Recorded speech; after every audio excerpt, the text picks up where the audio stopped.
welcome to a episode of the Majestic View Show. I am your host, Zakir Muhammad, and I am here with the Majestic View from Tulsa, Oklahoma. So today we have a very special episode and a very special guest.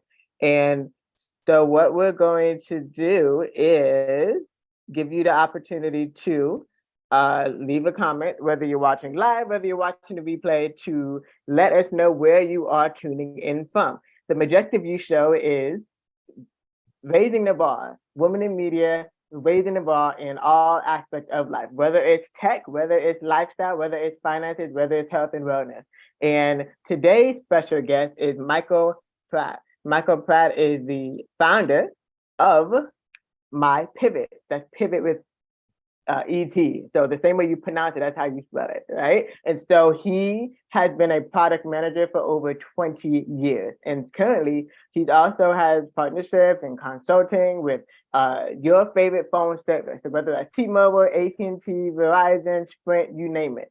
And so what he has created, he's actually part of the 1% of Black-owned companies that have been VC or venture capitalist funded. And so he had created a biodegradable, sustainable phone case, right? How many times do you drop in your phone and it costs you an arm and leg just to replace it? So Michael has produced this self-cycle technology. And so it's, not only are you just going to have a phone case replaced, but you're also doing good for the environment as well. And so today, this episode especially is for you if you are really curious about what's going on in a venture capitalist world, or you are an entrepreneur, or you're on the other side of the spectrum. You are that investor and you're really curious as to what's going on in the world, especially when it comes to the BIPOC, Black, Indigenous, and people of color who are founders, entrepreneurs, especially in the tech industry. And so without further ado, I'm going to welcome Michael Pratt. Hi, Michael. Hi, how are you? Thank you for having me on. Great, yes. And thank you for being here. What you're doing is super, super important, especially when it comes to technology. I think one of the easiest expenses that people do is that new iPhone, that new Samsung, right? And so you really kind of brought the other side of it. What about your cases? What about still doing good for technology? So go ahead and just tell us a little bit more about, why did you decide to do this? Sure. Well, first of all, again, thank you for inviting me on. I appreciate it. I'm very humbled to be allowed to be a guest on your show. As we spoke about in the pre-show, you've done some pretty impressive things. So I'm hoping that beyond the show, you and I can continue to network and hopefully help each other in our respective careers. But Pivet is kind of the brainchild of years in the mobile and telecoms industry. It is literally a pivoting activity for me. This is why I named the company Pivet. And the word pivot by definition means a point in which something turns. And so for over 15 plus years, I had been in the mobile industry. I worked as an employee for AT&T back in the day doing product development. I worked for one of the largest accessory distributors in the US doing product development for them. I went out and started working for various suppliers, and I went into the sales and business development side of the world and learned how to do that with small businesses, helping other companies. And then at one point, I decided I'd go out on my own. I started a company called Durst Crew, which was a manufacturer's rep agency. It's the industry terms. And essentially what I was like, I used to joke, I'm the poor man's Shark Tank.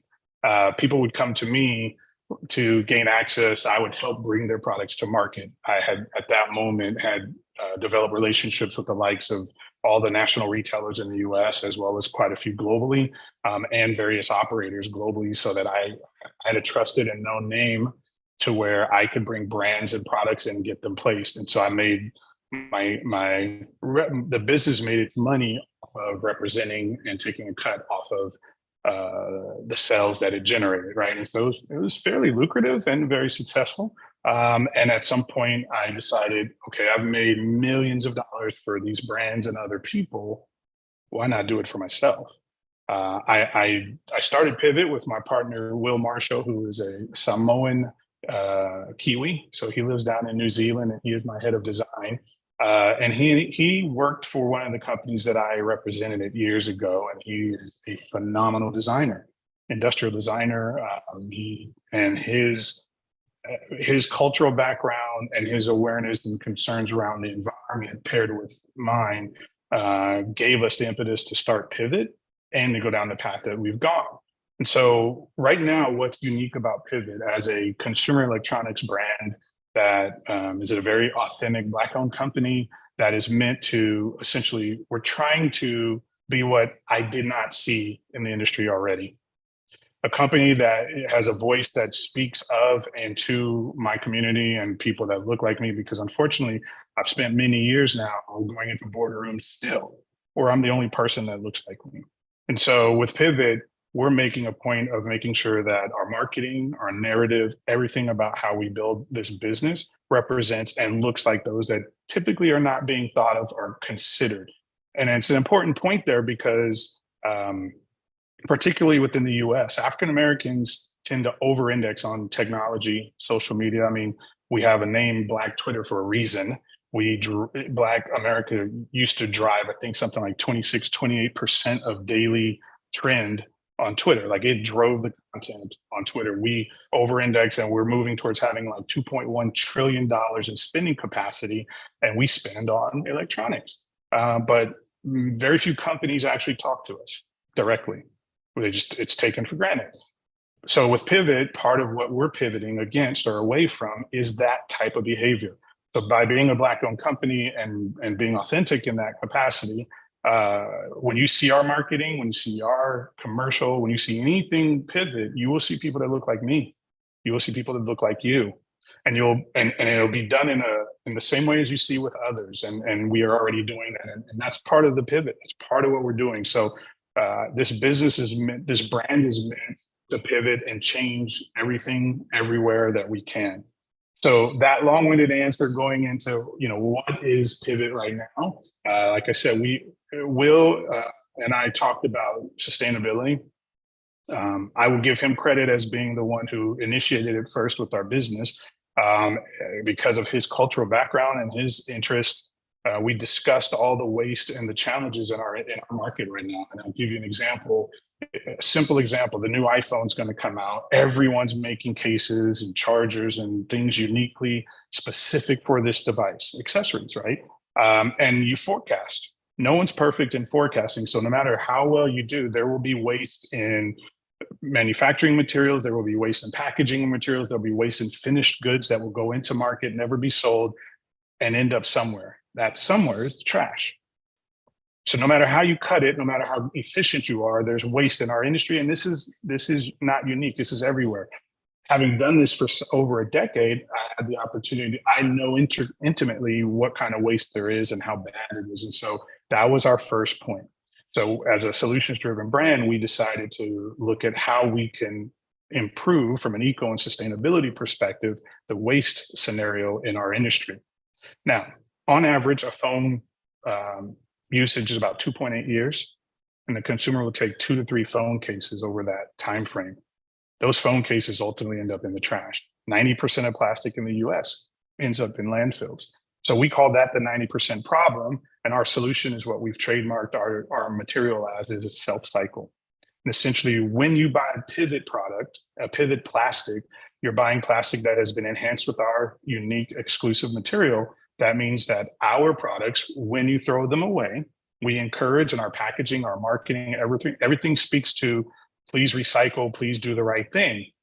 But the facts don't lie. 90% of plastic in the US ends up in landfills. So if you choose not to, or the product for whatever reason finds itself not being recycled and properly, sustainably taken care of, and it ends up in that 90% number in the trash, in the landfill, if it's a Pivet plastic, within 3 to 5 years, it's 99.99999% biodegraded. The decay agents, the bacteria that cause degradation in nutrient-rich environments like landfills will eat Pivet plastic about the same rate that they do a banana peel. And that's that self-cycle additive. So all of a sudden, what we've done at Pivet is, instead of trying to make 400 million people change their behavior, we adapted our technology and created technology and create products that meet the consumer where they are. You're already throwing it away. At least now all you have to do is choose me instead of the competitors, and you're going green and eco-friendly. You can continue doing what you're doing. If you choose Pivet, you at least have chosen an eco-friendly company with a product that will on its own self-cycle and biodegrade. So that's long-winded answer for you, but that's where we are today. I think that answered you. Yeah.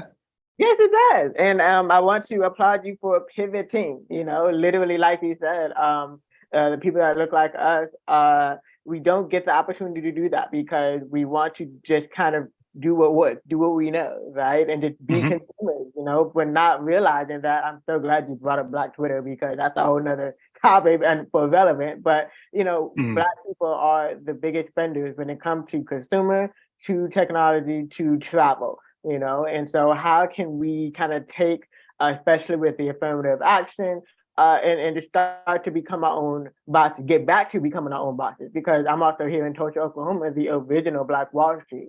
Yes, there's a variation of it in Atlanta, Georgia. Yes, there's a variation of it still kind of sort of in New York City and kind of growing a bit more in DC.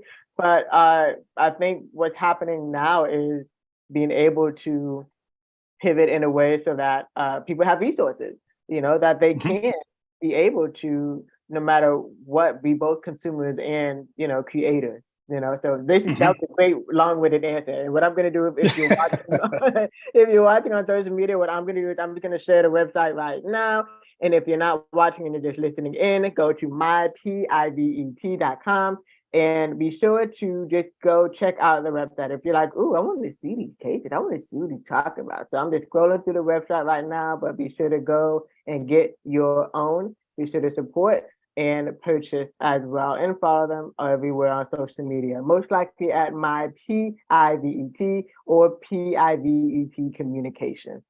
All right. So I think the next question that I have for you is I kind of want to go back into what did you really struggle with, right? When you notice that you're going into these rooms and going into these places where you are the only one or one of few, and what did you struggle with? And for those, you did mention a couple of tips, but I'm sure there's a couple of entrepreneurs and founders who are really fascinated with that side, right? So what was that Mm-hmm. like?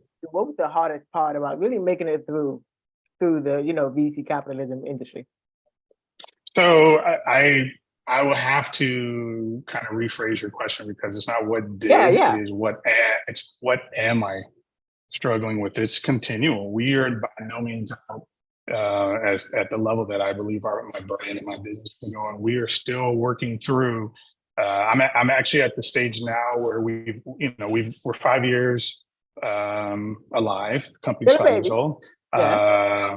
and we've gone through what I consider the first milestones. And this is one of the fascinating points that I do want to share is as I'm learning going through this as an entrepreneur, this time owning the brand and building the brand versus representing people and representing brands. And now all of this is shouldered by me as the CEO and the founder. One of the things I'm learning is that you don't know what you don't know. Right. And there's this type of experience is one that will humble you on a daily basis. And there's no room for chess to doing all of this and I am so and so, because as soon as you think you've gotten to a certain level, you'll find out how much more there is to do, how much more there is to go, and how much further and harder it's going to be. I've found thus far every stage, not only is it a challenge, the reward on the other side of having gotten through that challenge, it's all there. It's worth it. It is hard, but it is worth it. I'm literally in the middle. Before jumping on with you, I was on talking to a potential investor. So we're in the middle right now. So I actually did not get any VC funding yet. We have been engaged with VC. We have been engaged with angel investors. I've tried to work with incubators. It's been very interesting because on one end, I'm a little bit, if you can see the grays here, I'm seasoned. Yeah, I'm seasoned, right? So I've been around for a little bit. And so what I experienced going into the incubator world and all the folks that want to invest in the idea, there's a lot of money out there, or perceived to be a lot of money out there for you when you're at the idea stage. And the way I've heard people talk to me is that at the VC level, everyone wants the home run. They want the big win. They'll invest, and they really are hoping for that one that's the big home run opportunity for them. So then when you come in, as I did, I self-funded myself. And we got through and leveraged the network and relationships already had to get going. I became less attractive to VC because it's not a home run anymore. It's an incremental opportunity. It's a single, it's a double. If we use the baseball analogy, and that's fun because I don't even watch baseball. So we kind of struggled with dealing with VCs. We have struggled, to be honest, dealing with the larger national banks. One thing I would strongly recommend, and it's something I had to go through the pitfall of, is for the entrepreneurs watching, get with a regional bank. I strongly suggest not working with the national banks. It is a very difficult, and I personally have had zero success with it other than standard banking, but getting the funds, SBA, any of that through the larger banks has just been a massive challenge. Whereas going in with the regional bank, who are very well positioned to support small businesses and who will give you the personal attention you deserve when you're still growing and learning and building, it is worth it. And it is, if anyone listening, walking away from this today hears me, if you're an entrepreneur looking for funding through banks, go through your regional banks. From my experience, I strongly suggest that, and find a preferred lender, an SBA preferred lender in your area. But we are currently going through getting a round of SBA loans for the business because, as being self-funded, we got to a certain stage. We have our unique material, which gave me entry in. I had my network and relationships that gave me entry. Unfortunately, for a couple retail and brand or customers, being BIPOC, when George Floyd was murdered, some tried to leverage that, right? And they wanted, and it's a funny story of having talked to one of our customers and indicating, like, you do not get to put my face up, you do not get to show who I am and my business right now because you're wanting to do that. Maybe to say, hey, look, I have a Black supplier. Like, no, like, we don't do that. I'm not here for that, right? And but being being a Black-owned business has given some challenges, as everyone has experienced that's in my place, but is also right now opened up and given me some opportunity. But I am self-funded. We are going through SBA. We are talking now to private equity. One thing I had a mentor tell me that was interesting was, Michael, you can be 100% owner of your business and get it to $10 million, and you'll own that 10 million. Or you can give up 50% of it, get the VC funding or private equity funding, and drive your business from 10 to 100 million. Which one is a better story for you? 50% of 100 million or 100% of 10 million, right? A way to help teach and learn. Again, every step, there's always new learnings and new ways to understand. I'm now working on learning how to really understand debt management. Like, you have to have debt to grow a business. You have to learn. It's not personal. You don't manage your business debt the same way that you manage your personal debt. Again, lessons that I'm learning as an entrepreneur doing this for the first time, building a brand all by myself. So there's a lot of pitfalls, a lot of challenges, but the reward in knowing that I have a brand right now, that the last round of updates that we got from the consumer agency that tracks point of sale for our industry, Pivet was last time we checked the number 20th largest accessories brand in North America. And by the way, we did all of this during a global pandemic. We grew our brand while everyone else was shrinking and even some going out of business. I was able to leverage the opportunities and keep pushing to where we're now number 20. Again, probably one of the fastest growing in our industry, with national placement with T-Mobile. We're going into Verizon. We've been in Best Buy, Target. This October, September, October, you'll see Pivet products global. We're going into Mexico, Canada. We're working on some new business in Western Europe, as well as into India. So every step of the way is a challenge. The funding bit and the financials of this business and being able to gain access to funding has been a massive challenge, just like everyone else. And again, to your question, like, what I can tell anyone trying is just have faith and keep pushing. Don't turn away from anyone. Work and talk with any and everyone around you, and someone will step in for you. Congratulations. And especially congratulations for still pushing through, right? Because what you shared a lot of tips. I'm sure that some people are gonna either want to rewind this video, be like, wait, let me take that note, because there's so many entrepreneurs right now, especially that are at that stage, right? They're early. They want to be that side hustler. They know that this is not the only way. They don't know how to get there, but they know that they are frustrated and overwhelmed Mhm. about all the Mhm. pitfalls. And so, you really just gave like a really cheat sheet right then and there about, okay, this is Yeah. how you keep going, and that's absolutely important as well, especially when it comes to your conversation, especially as you continue to grow and continue to get more investments.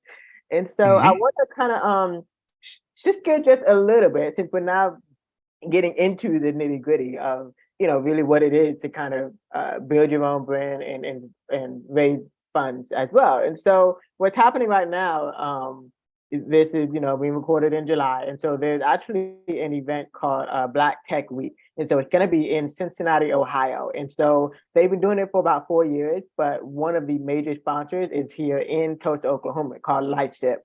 And Mhm. so they kind of umbrellaed all of the black and brown entrepreneurs that either want to just be entrepreneurs, want to explore what that's like, or they're already either early stage or pre-seed. And so for when it comes to just that sense of community, that sense of relationship that you did talk about and mention, for events such as Black Tech Week or anything else going on in Austin, Texas, where you are located, what do you really recommend when it comes to building those initial relationships that really help people to get to where they aspire to be? So that's a great question. And I want to start first by I'm going to give you a little tangent answer first and then come back to it. And I do this because I think it's important just for my community, our community in general. So I go to a counselor once a month. And in our community and our culture, historically, as a Black man, you're weak for going to counseling and whatever. That would just ultimately BS. But I Wait, go to a counselor because counseling therapy. therapy. Okay, okay. Yeah, I go once a month. It's necessary at this stage of my life. I have 3 children. I'm married. I have parents that are senior. I'm building a business in a country that at times doesn't open the door for us, right? And so having someone to go to that's trained professional that can listen and do the amazing things that my counselor Diane does is necessary. So I encourage anyone listening who's ever thought about it and been like, "Nah, Black dudes don't do that," or "That's for white folks," or any of the BS out there that negates going, ignore that because it is BS, and find someone if you have the ability, can afford it, and have the insurance to do it because it will help. And so my counselor, Diane, for that tangent, bringing it back to your question for finding folks to work and how to do that here in Austin. I struggled for a bit with even connecting with folks that look like me here in the investment community. And not just for a bit, I still do, to be honest. Again, I think more of it for me has been that we're not as a business at the early stages. And so a lot of the investment opportunity that I've come across and looked into and try to network and navigate through in Austin really seeks to help those who are at the idea stage, who are really at the front end.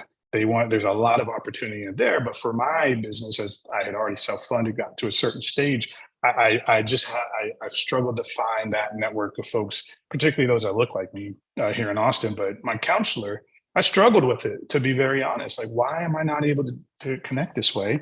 And one of the things she made a point of, and in fact, we have what are called the FU moments. There are the moments in counseling where she says something that I don't like, and I go quiet. And she's like, "Michael, are we having an FU moment?" Yes, we are. Because you don't want to hear what I really want to say right now. But one of the things she told me is your community doesn't have to look like you in business. It has to be the ones who want to help you.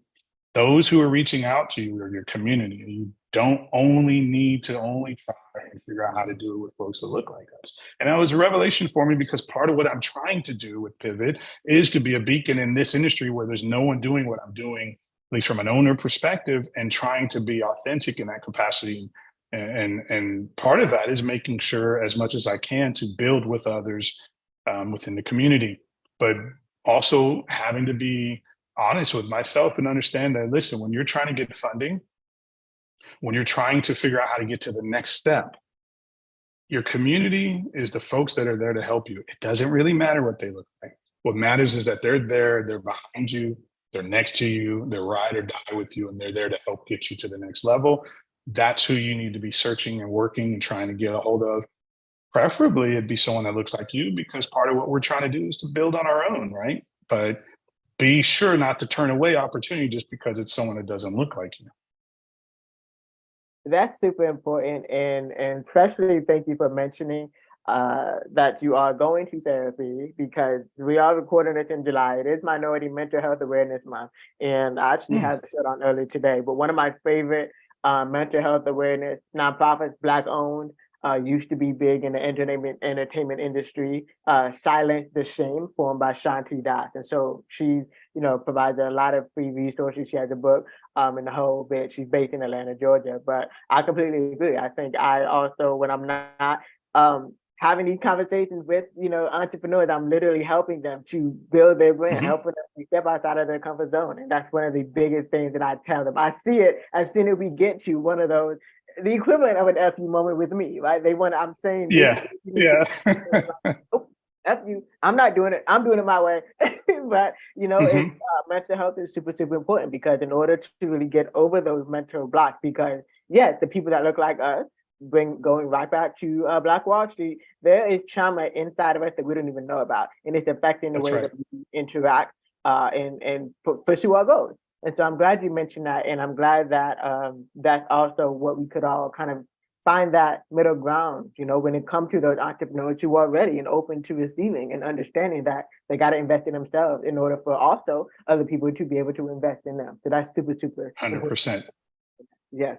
I, I'll tell you this. This is, like I said in the beginning of this interview and this conversation, really is what I'm trying to do with Pivot right now is build an authentic brand.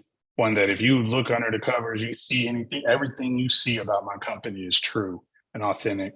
And all the way down to me being honest that, yeah, I go to therapy. Of course I do. You see the mess I have to deal with to be successful. So yeah, it's something, and it's something growing up that I know everyone, oh, we don't do that. Wrong. We have traumas we have to work through, and getting professional support for that is necessary for you to be your best self. Your mental health is the most important part of this journey. Absolutely. Now we have a special. Well, she's not a special guest, but she's always a guest. But we have one of our co-hosts who is here. If you are familiar with the Majestic View show, Leah Miller is one of our co-hosts. She's traveling, so that's why if you were like, "Where's Leah?" She's here. So she's about to pop in and ask a question. Hey, Leah. Hey, how you doing, Zakira? Thank you for joining us today, Michael. This has been an interesting conversation that I've been listening to since I have my Majestic View today from Portland, Oregon, on the road to Seattle, Washington. So that's where my Majestic View is coming in today. And I also want to applaud your openness and willingness to just talk about some of the pitfalls that entrepreneurs face, and the need to take care of ourselves mentally and physically and emotionally, because I think it's no secret that entrepreneurs really never stop. They keep giving and putting out. And especially when you're talking about, looking for funding to expand your business, and some of the barriers that exist for any entrepreneur, but in particular, BIPOC and Black people specifically, entrepreneurs, it's Mhm. going to take a toll. And I agree that we do have generational trauma that is in our DNA that still needs to get worked out. So Mhm. I think it's so important that we talk about it, we normalize it in our community, and that more people consider it, because I do think it really makes such a difference. But saying all that to say that I do have a question for you, because even though I know you're still kind of on the journey yourself and you're trying to move your company in a new direction, you've succeeded where so many others have failed. What do you think is the secret behind your success? And then a second question, if we have all the aspiring entrepreneurs out there who look to you as a role model or see you as an example of what success looks like, what would be the first step you would encourage them to do? Is it to have the vision and then Okay, great. so So those are my thank you, two Leah. questions. Yeah, we got the So question, and you are yeah, breaking up because I know you're going through a bad area. But yeah. thank you for your question. So go right ahead, Michael. Yeah, so the first one is the secrets to success right now. Number one, it's funny because that's something I'm still learning how to even accept hearing, because I think I've got such a long way to go. I don't feel like I've actually succeeded at this point yet to the level that folks like yourself will tell me. So being humble is, I think, one of the keys, right? Is to know that there's always more to do. And you know, it's funny because our first effort with Best Buy was we worked with them and created their first Black History Month program. And they came without wasting time going through the full story. Ultimately, they came to Pivet because Pivet is probably still the only Black-owned business supplier to Best Buy, which is shameful for the history of it. It's 2023, but and also, you know, I'll pat myself of having been the first brand to actually have a direct supplier relationship with them. But, you know, they admittedly spoke about not fully being comfortable, at least in the mobile area, in speaking to the community during Black History Month and wanting to be sure they're authentic. And so they came to Pivet. We built a program with them and launched. And one of the products we did was it was for the iPhone 11 when that was out. And one of the products we did was one that had the Sankofa concept on it. Which ultimately is West African proverb indicating that you stand on the shoulders of those before you. So the success that I seem to have right now is the fact that I stand on the shoulders of those that have come before me. I did an interview a couple of weeks ago, and I spoke strongly about my parents and you know, my father from Duck Hill, Mississippi, right, and who went to the colored school, Duck Hill School for Colored Children, which, again, as a note, knowing what the Supreme Court recently did, what's sad and funny at the same time is my father's 79 this month. He grew up in Jim Crow, Mississippi. Affirmative action wasn't around when he was born, and it's gone already. It's shorter lived. It's not even been one full generation of execution, and it's been taken out. And those listening, particularly those who aren't Black, think about that and go look through the history on these type of things. So I'm sorry, I go down that path, but I stand on the shoulders of those before me. So my success is really on that. My success in the business world right now with the product and such is one. I didn't go create a company doing something that I didn't already have knowledge, experience, and wasn't already a subject matter expert in. I am a gadget geek, accessory geek. I have been doing and working in this industry for years. So when I made the choice to create the brand and to do this, I didn't do it just jumping in saying, "Ooh, I want to make phone cases and sustainable product." I already knew how to do most of what I'm doing before I chose to go out and do it myself. And they say, I forget the percentage of companies that, you know, never make it 2 years, but it's over 50% or more. And I've taught at a high school doing an entrepreneur program this year. And I told them, you know, if I went out and created, I love Cuban food. I would love to open a Cuban restaurant. I don't know anything about making and doing any of that. I can guarantee you I'll fail, right? So the key to the success, number one, is being humble and understanding that you stand on the shoulders of those before you. You have done nothing on your own. You've done it through the help of others that have gotten you where you are. So being humble and recognizing that. And then two, do what you like and do something that you're an expert at, because that's where the success and the win will come through. Now, I apologize. The second question, because you broke up a little bit, do you mind being able to repeat that one more time? Or I Yeah, can, if we have time, unless Akira knows it, go ahead and you can just say it for me. It was I feel like he answered it, Leah, though. I really do feel like he answered it. He did. Yeah. He actually touched on the answer to both in that answer. So you're good. We're good. Yeah. Okay, excellent. That's Thank so amazing. So that's what's so amazing about this conversation. You shared so many great gems. I know people are gonna definitely be looking at the replays. And if you are new to the Majestic View Show, you can follow us on YouTube at Majestic View Show. And Michael, go ahead and tell us where we can follow you and Pivet on social media. Absolutely. So we're on all the social media sites as MyPivet, MyPivet, and we spell pivot phonetically. Our products have that phonetic spelling on it with the upside down E, which is our also brand and logo. Our website is mypivet.com. You can find us on TikTok, Twitter, Threads now, all the social media locations. And we are starting to build our direct to consumer channel right now. So you will see going into next year a massive push of us starting to talk to your audience, starting to talk to consumers directly, and taking that opportunity in-house. But then you can also find our products nationally in T-Mobile stores across the country, full footprint. You can find us in about half of Target stores. And if you're fortunate, about a third of the Target stores have a displayer right now in the stores that actually show our products and explain our sustainability story with our self-cycle technology. And then we are also in Best Buy stores. We will be going into Verizon in Q4. And then, like I said, on the beginning of the show, you'll see us starting to expand globally into multiple countries in Q4 this year as well. And I want to just tell you, thank you for hosting and having me on your show. And Stay, where do you have a majestic view from? I have an amazingly majestic view from hot and sweaty Austin, Texas today. It's hot. Yeah, it's hot here too. I stepped outside and I'm like, ooh, if this is what hell feels like, I don't want to be in it. Oof, I'm telling you, it's hot. All right. And Leah, where do you have a majestic view from again? Today, I have a majestic view from Portland, Oregon on the road to Seattle, Washington. And thankfully, it is not that hot. The weather is actually perfect. So come west. Well, thank you for watching, and be sure to tune in to the next episode. Be sure to share this episode and let us know where you have a majestic view from and what was your new majestic